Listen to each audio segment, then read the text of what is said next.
if you think about the amount of women that turn up to the GP and saying, I'm not sleeping very well and I'm ruminating a lot and I'm worried about things, and at the same time I'm feeling like this. A lot of women, what we're finding out now, are fobbed off with mental health problems. Hello and welcome to Sweet Liberation, and excited about today's topic, but I'm not sure if my co-presenter is going to be so excited about it. We're going to be discussing menopause. Luke, how are you feeling about discussing that today? Well, yes, I want to hear about it because it's something that fascinates me because, I know it can create mood swings and things. So I'm always very, I'm always very keen to hear about what's going on the other side. On the other side.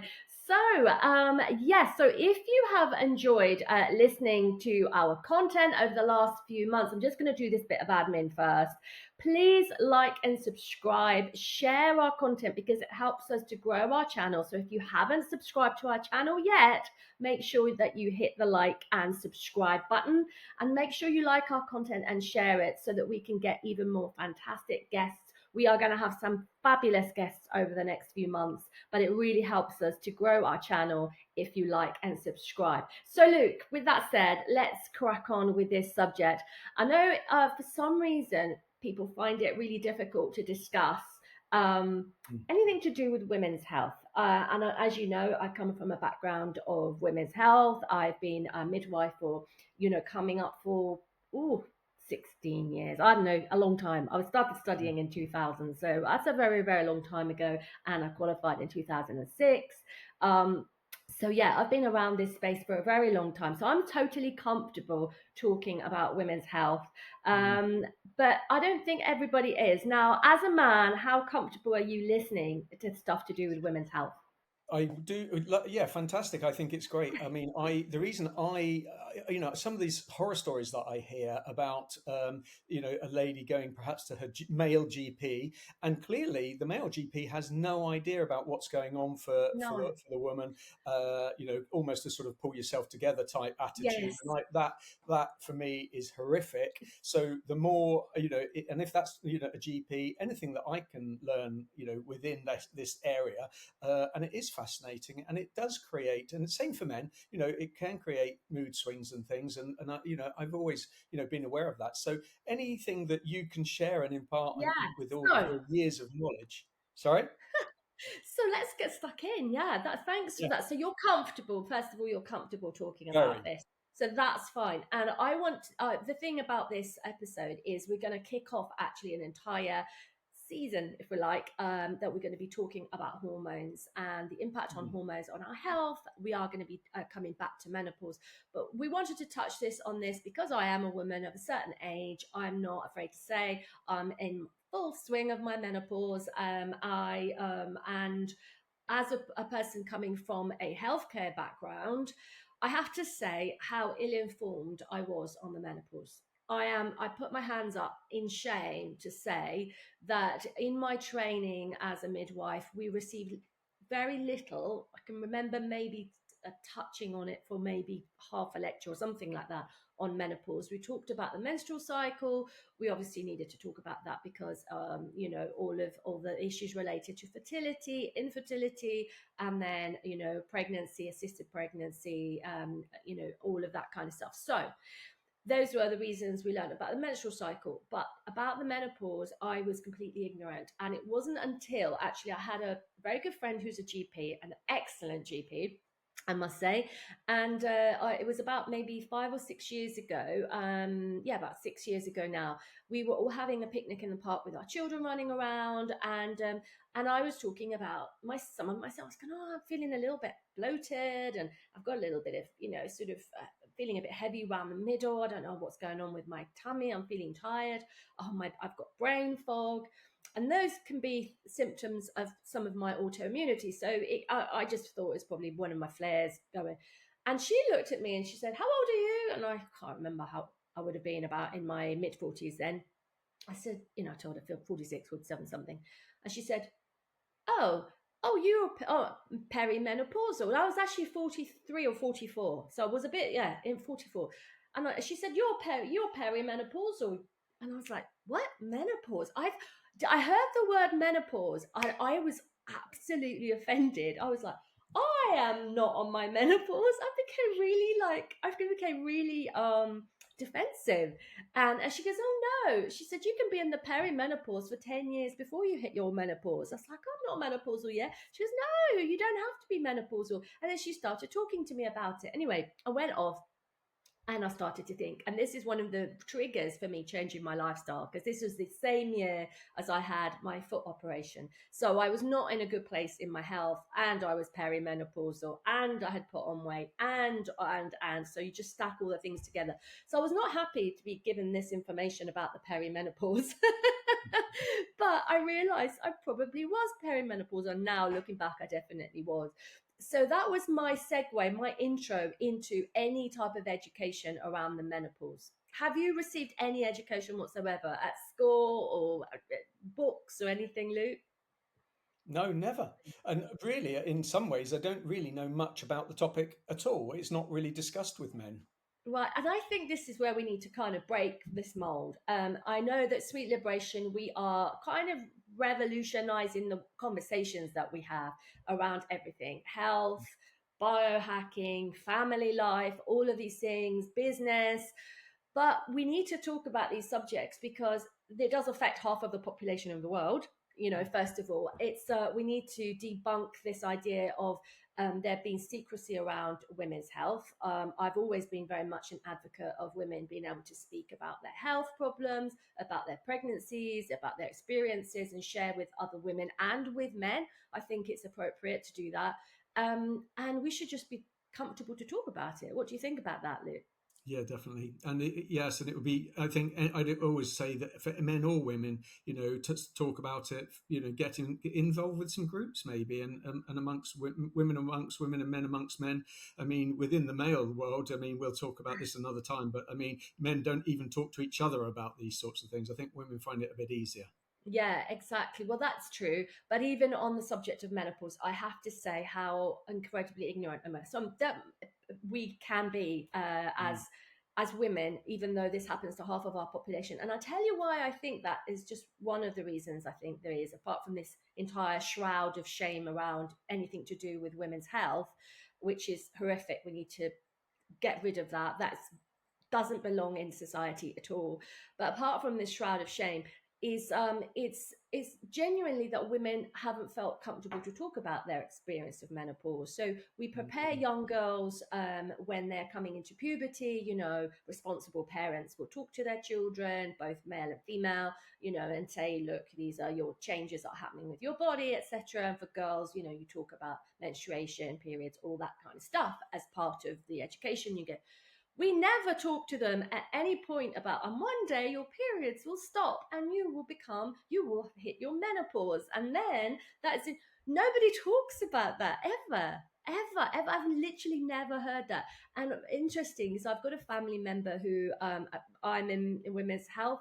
She's in nursing. It's actually my sister. And so we're extremely well informed, but again, in the network of people that I know who are healthcare professionals, I can't think of any single one apart from my GP friend who was extremely well informed that is even moderately or minimally informed on the menopause.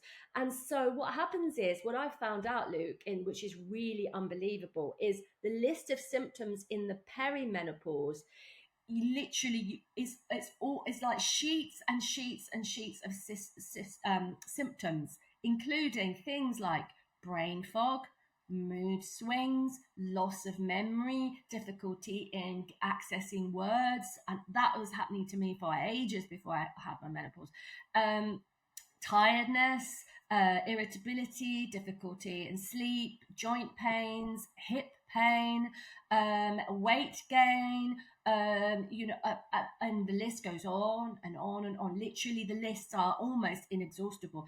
And then, if you think about the amount of women that turn up to the GP and saying, I'm not sleeping very well, and I'm ruminating a lot, and I'm worried about things, and at the same time, I'm feeling like this, like this. A lot of women, what we're finding out now, are fobbed off with mental health problems.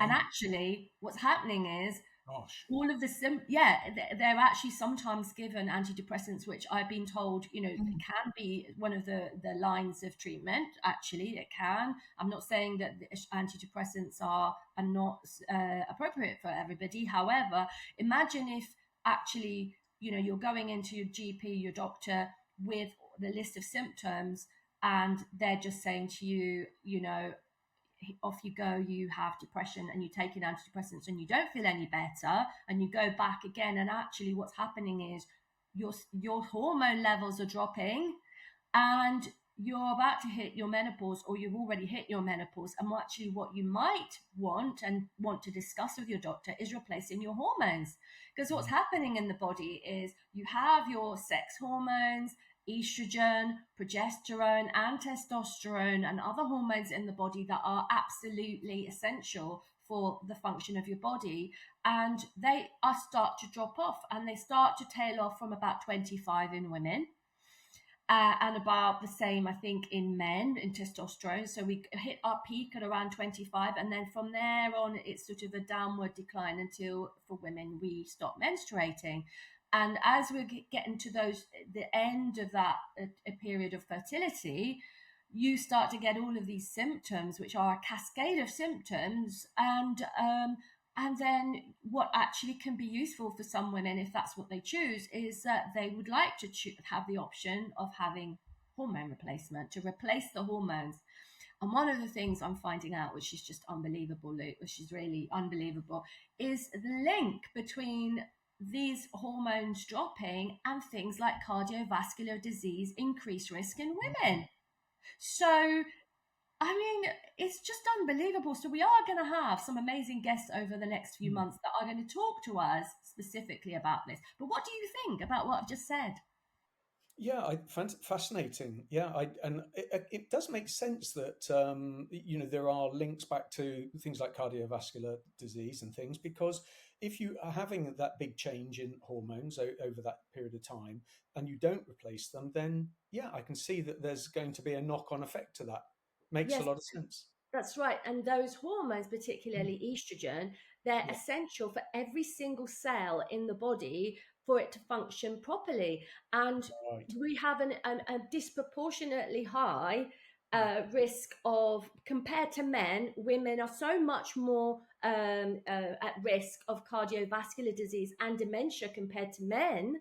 Well, if you think about it, what is different between men and women? It's going to be the amount of estrogen that they have and rely on for the cells Yeah. to function properly. And if that's dropped off at a cliff, Mm. then it looks like there is a relationship between these things. So we are going to be discussing this with experts from across the world, because it's fascinating. And if you think, you and I are so, we're so I would suggest, sort of not fascinated but interested in longevity science, aren't we?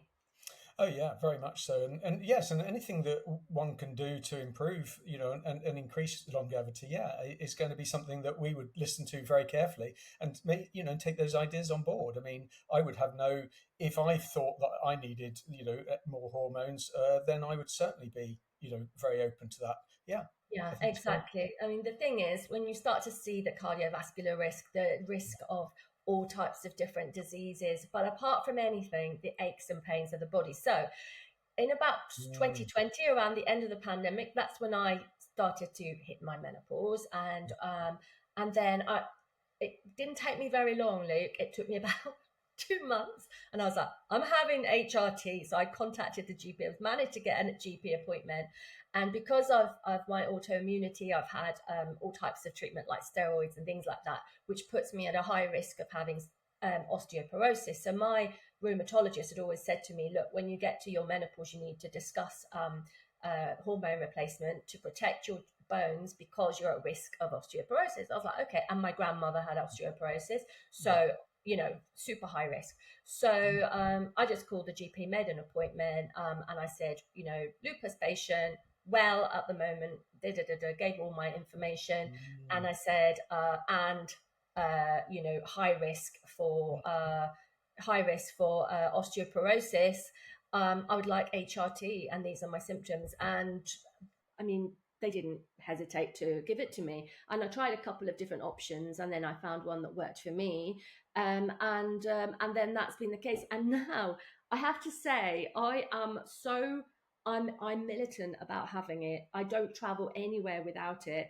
If for whatever reason I have forgotten my HRT to put it in my bag, I have to call an emergency.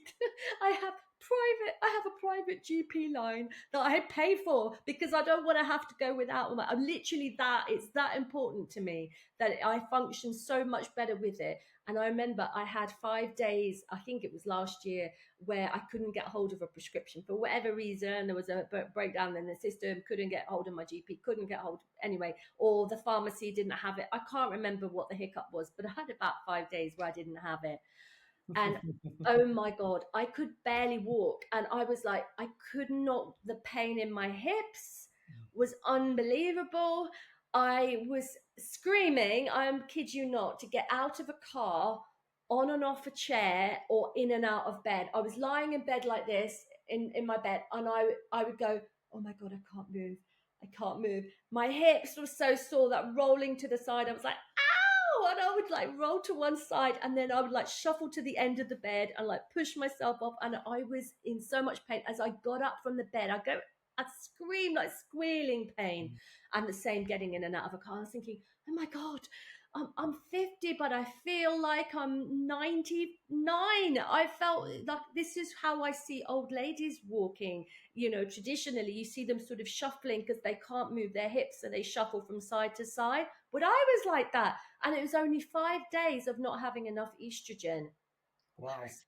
And actually, interesting that you say that, if I can interject. And the thing about that is, if you've got aches and pains and you're then not wanting to exercise and do load bearing exercise, How then can you?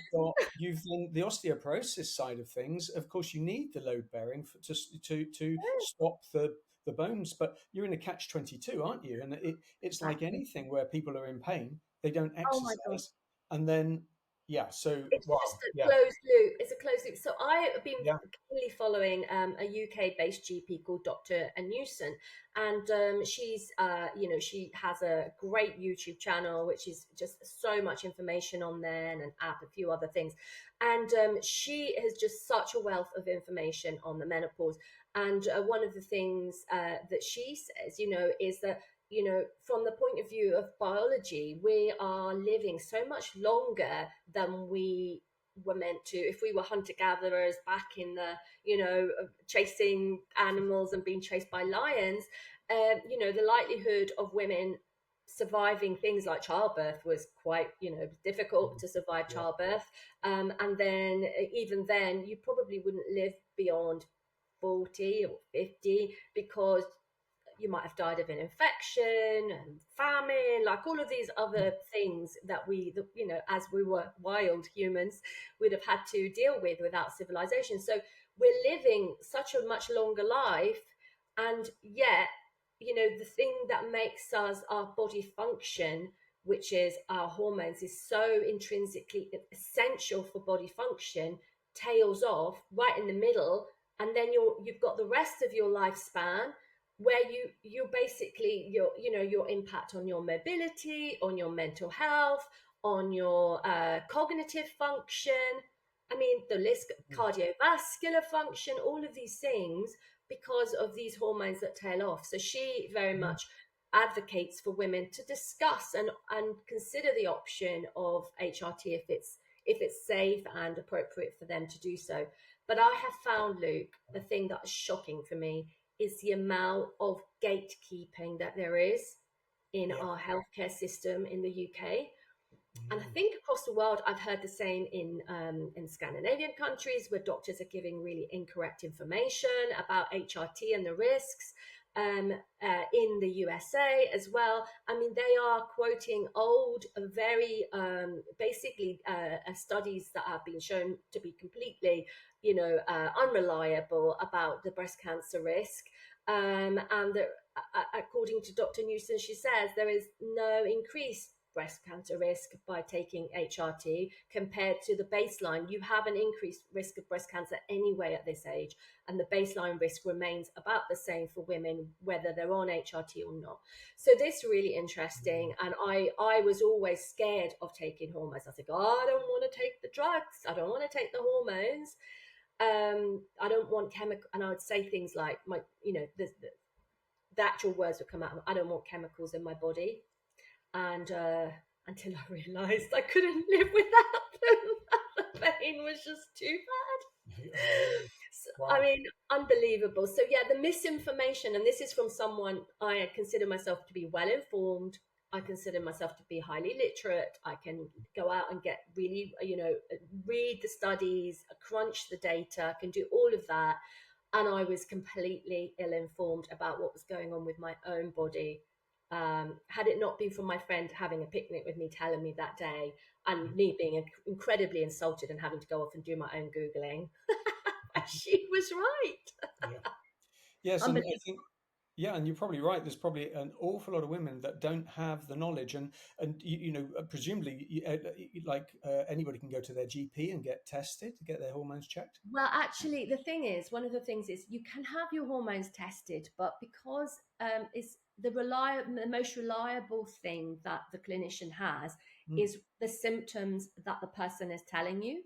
So first Right. of all, you have a woman that walks into your clinic giving you an entire list of symptoms Yeah. that matches and fits the criteria for menopause. You do not need to do a hormone test because first of all, the hormone test will be unreliable. You test the hormones in this part of the cycle, it will be like this, and then the next day it might be up here, and then so they're going to be moving. They're not a still thing. So it's much more. So we have to learn to listen to what the woman is telling us when they come into the consultation. And what I'm hearing from my peers, women that I speak to regularly, friends, family members, is that doctors are just not listening. They are just not listening to the symptoms, and they are then gatekeeping and saying, oh, no, I'm not. Like, don't gate. The woman is coming in, telling you her symptoms, and keen to have an intervention, keen to. No, you're not shoving it down her throat and saying, you must have this. She's asking and saying, I would like to consider HRT. What options are there for me? And you say, oh no, or literally words that have come out of a doctor's mouth have been, I'm not gonna give you this because I'm not giving you breast cancer. You're gonna give yourself breast cancer, and you just have to grin and bear it. Yes, that was the thing I was referring to at the beginning of the show. Yeah, was about grin and bear it. It's really unacceptable. Shocking. I'm triggered by that. Now, I'm going to be a little bit naughty. I hope people don't mind me comparing this. But if a man walked into the GP surgery and half of his lower half of his body was about to drop off, I don't think the GP would be saying grin and bear it, would they? No, they definitely not, because If certain parts of the body were about to drop off, nobody would say, you better just go home. It's all right, darling. Go home and you just grin and bear it. No doctor in the world would say that. It's shocking. But coming from a background of women's health, all I can say is, and I'll start with myself, as with my clinical background, is that we can all learn to listen more and really listen to what the patient or the woman or man, the patient in front of us is telling us. Learn to listen intently to what they're saying, and don't fob them off. No, and I think if you're a woman or man going in to see your GP and you're getting the fob off, don't put up with it, because that was the thing. That's what happened with it, wasn't it? In this situation, because of you could then say, well, this is what I've been doing. Go back in and actually have a bit more. Yes, I've advocated, because in my part of my professional background very much has been advocacy. Advocacy is in helping the person find out what it is they want and helping them articulate that to care providers around them. So I have done that in my midwifery career. and it isn't about me putting my opinion in, is asking them what they want and then helping them to communicate that to people around them, care providers. So this particular person had come in and spoken to me and said, oh, you never believe what had happened. And she got the appointment and went to see the GP, and the GP actually said, giving yourself breast cancer, get out and go grin and bear it. So she told me, I think she might have sent me a WhatsApp. It's the sort of thing that keeps me awake at night, Luke. I can't sleep at that point. If I get this WhatsApp message, I'm like, right. I got my laptop open, start typing up the complaint letter, sent it to her in a PDF, said, look, this is what you need to do. These are the words you need to use. This is a template. Go ahead and use it if that will help you. Anyway, she felt so empowered by that, because I then actually had attached all of the research studies to that complaint. She felt so empowered that she went back in, made an appointment with a different GP, and bingo, and he was like, I am so sorry that your experience has been like this, and of course gave it. And then she's come back and said to me, you changed my life, thank you so much, I feel so much better, I can't believe how much better I feel. Brilliant. You just think, oh my goodness, why are women suffering in silence like this? And why are healthcare providers gatekeeping essential medication that people are asking for and would like to discuss accessing? Why are we gatekeeping these things? It has to come down to money, doesn't it? No, the thing is, they're not even that expensive. Oh. It really isn't. How much cheaper is it to keep someone well than it is to treat them for dementia, for cardiovascular disease, for all of these other problems? How much cheaper is it to keep them well? That's right, true. Yeah, much cheaper. Must be much cheaper. And much easier on the whole family, I would have thought. Probably, yeah. Yeah, I have heard a lot and anecdotal evidence of, mums saying that they're just having massive meltdown in the kitchen, screaming at everybody. Everybody runs to their corner of the house and like, get out, stay out of the kitchen. Mum's gone crazy. There's knives in there. Watch out, everyone. Go hide. I have heard a lot of stories of women that are just they just lose it when their hormones change, and it's so unfair that we have to suffer like this. It's just that's the point, is that some people don't want to have any type of pharmaceutical intervention at all. I completely understand that. I completely support that idea if that's what people want and that's what they would like to do. They would like to find their own alternative, complementary way of dealing with things. I'm much more about integrating things. For me, what works for me is I want to be as well as possible. My idea is be as well as possible for as long as possible, so that I don't have to be a physical burden on my children if I can help it. Like if there's something that happens to me that is unavoidable, fair enough, but I will do my best to keep myself well so that my children can enjoy me as I get older, rather than have to give me a lot of physical care. So that's my plan, and that's why for me it's taking the HRT and all the other things that I'm doing. Yeah, and I think, it has to, anybody that's thinking along those lines and thinking actually staying fit and healthy and being active, if it's helping that as well, I think that's going to be key. And this is the thing, isn't it?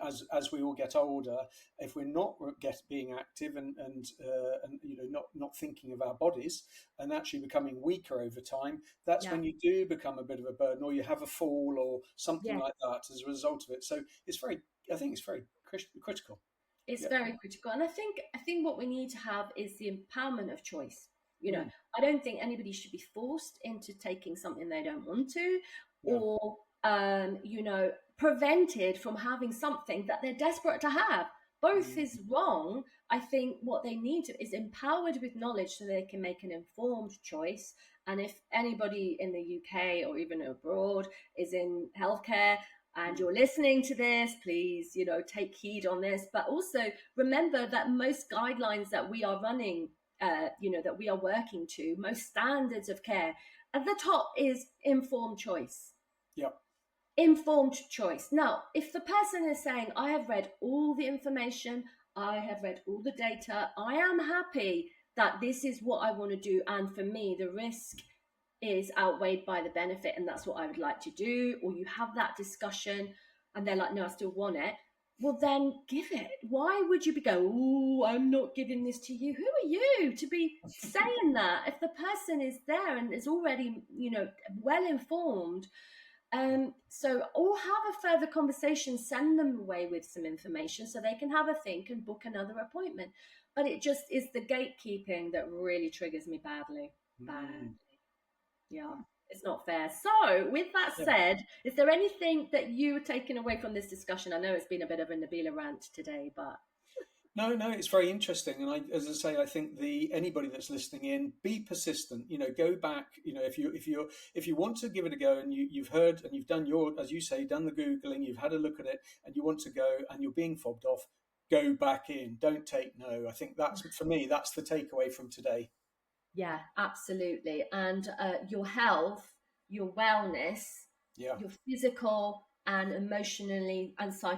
physical, emotional, and psychological well-being is not something that is an optional thing. It is something that is your right to be well. It's your right to seek to be well, and to make sure that you get the treatment that is there for you and is your right to get. So I think people should feel, women and men should feel empowered to have those conversations and not be fobbed off. And yeah, please share your stories. We want to hear your stories. Have you got a gatekeeper there? Have you had to fight for treatment, fight not to have treatment? What has your experience been? And are you going through the menopause at the moment? Are you perimenopausal? Are the people in your family telling you, girl, I think there's a change happening? Because there's definitely a change happening here. If you're going through all of that, then we want to hear your comments. Let us know your experience, and yeah, it will definitely help us to bring you fantastic guests. So again, I'm just going to say it again, if you love this episode and you love listening to Sweet Liberation, then make sure you like and subscribe, share our content, because it really helps us to grow this channel. With that said, I don't think I have any other lasting words. I've ranted on enough. No, it's been very good, very informative. Thank you. I will take a breath now. I Relax. need a cup of tea. So we will see you again on our next episode of Sweet Liberation. And we look forward to hearing all of your comments, updates, and ideas. All right. So with that said, we'll love you and leave you and see you next time. Bye for now.